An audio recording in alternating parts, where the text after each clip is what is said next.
For all the crap we give Nintendo about not announcing their plans, about keeping games under wraps, about missing directs, about where's the next console, about how come the games that we've asked for are still in woo-woo land like Metroid Prime 4, they absolutely do things that no one else can do. And I think it's become very evident lately as PlayStation and Xbox are entangled in their own crazy chaos that is upsetting their fan base, that Nintendo actually ends up avoiding almost all of this. And I'd love to know your take if you agree with me that Nintendo has found a way to craft a space in the game industry where they don't do a lot of the negatives that the other two platform holders do. And I think it's because they have such a strong core of developers that they can rely on. And I think it's because they have such a commitment to the gamers. What's going on, everybody? It's Zach from SwitchForce. I love you all so much. I'm excited to be here and talk about the company that we love because they're actually doing a great job. Figure number one is going to be Nintendo Switch bringing in more profit this era than in the last 35 years combined, even after adjusting for inflation. Now, that is great for Nintendo, and that does make them seem like they are money mongrels. But for as hungry about money as Nintendo is, they've made a lot of right choices by us, by the fans, and by the gamers. I know there's little things here or there, like why a partner showcase? Why so many farm sims? Couldn't the Princess Peach game be more challenging? But think about what Sony and Microsoft are putting their fans through right now. Microsoft and Xbox in particular just did what I consider the unthinkable. They closed down a studio that made an awesome game for them that was a smaller title that got a ton of critical praise and sold well. Hi-Fi Rush, Tango Gameworks, they're no more. What the heck are you doing, Xbox? They acquired a ton of studios, they acquired a bunch of companies, they spent tons of money in efforts to build up their games library, to build up Game Pass, and to make their selection, their offering, their exclusives stronger than ever before. Yet, that has not really materialized, and their big exclusive coming out seems to get no marketing. Hellblade 2 is out in 2 weeks. What? Have we seen or heard anything about it? No, because what's dominating the field right now is Microsoft's bad moves. It's closing down Tango Gameworks, it's shuttering these studios that actually produced hits and then going out and saying, we want companies that can make smaller hits. Oops, you just closed down those studios. And closing down an Arcane studio. Yes, Redfall was a disaster, but a lot of that was just a bad scenario and a bad situation. That's still a strong team of developers. But Microsoft seems to be making all the weird decisions. Xbox seems to be in complete limbo. They don't understand who they are, what they're doing, or really who their players are. And I think that's something Nintendo gets so well. They know their players. How many times does a Mario or a Zelda disappoint you? Very rarely. Now, how many times is a calendar filled with games that you enjoy to play? Almost always. Even when Nintendo has a slow quarter, a slow half, it's like, hey, they are going to deliver in one way or another. And even thus far this year, maybe they've started off slow for you. Maybe they have delivered some more family-friendly type titles with Endless Ocean Luminous, Princess Peach Showtime, and Mario vs. Donkey Kong. But here's what we've got going on next. Paper Mario and the Thousand Year Door. Massive fan request. And if Metroid Prime 4 is able to release, another huge reward for those of us who have stayed loyal to Nintendo for a very long time.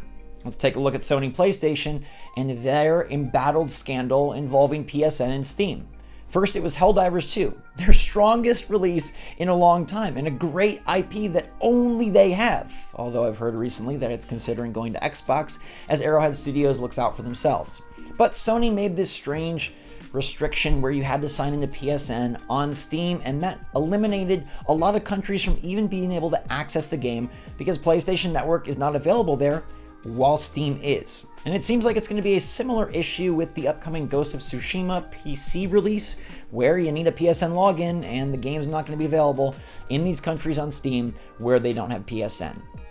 It's things like these that make me glad Nintendo sometimes is a bit behind the times. Because as much as they are behind in terms of graphical prowess, in terms of online technology, in terms of making games that milk the players, it's in some ways a good thing.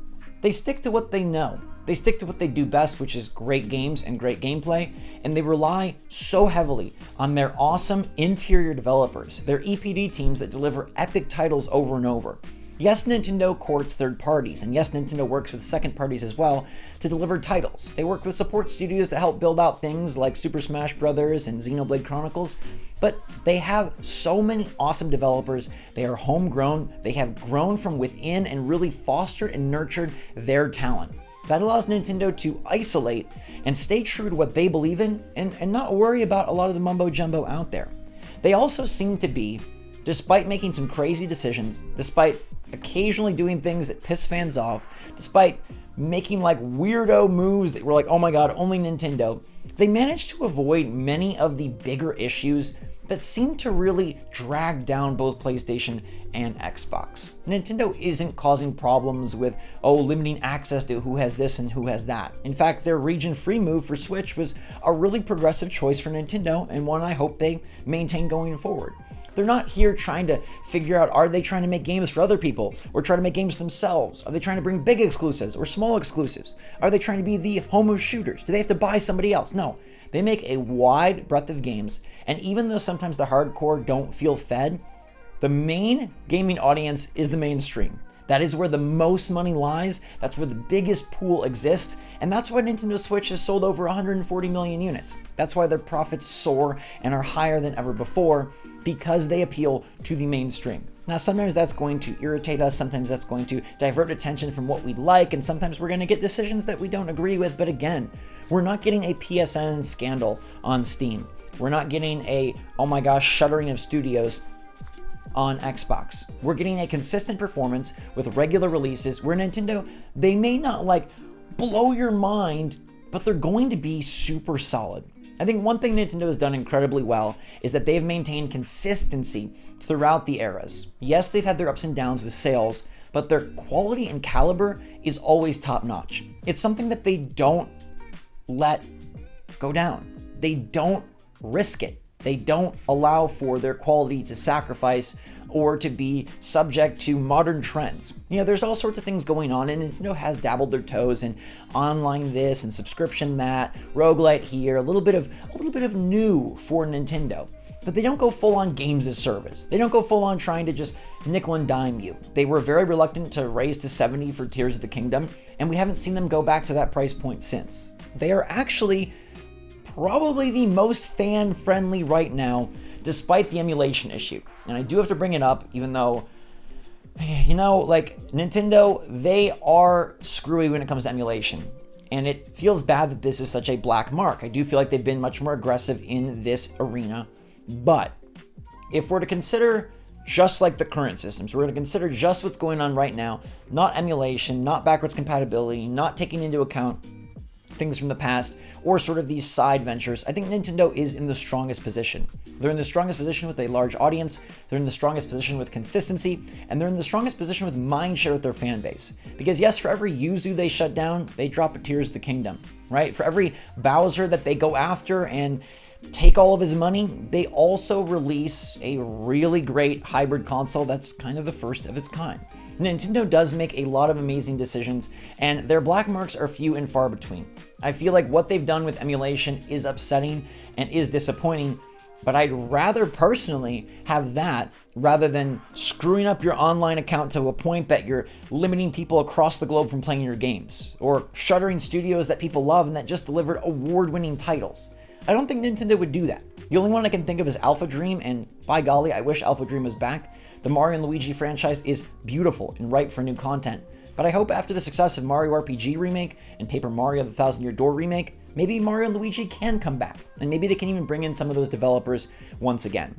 Nintendo, though, has created a golden era for us, and it's created a golden era for them. Their profits, their success, our great games, our great system, it is all humming right now. And so you should have extreme pride in being a Nintendo fan and being a Switch owner. Yeah, like they didn't continue Animal Crossing as long as we would have liked. And maybe it would have been great to get another 3D Mario game out on this big Nintendo Switch system.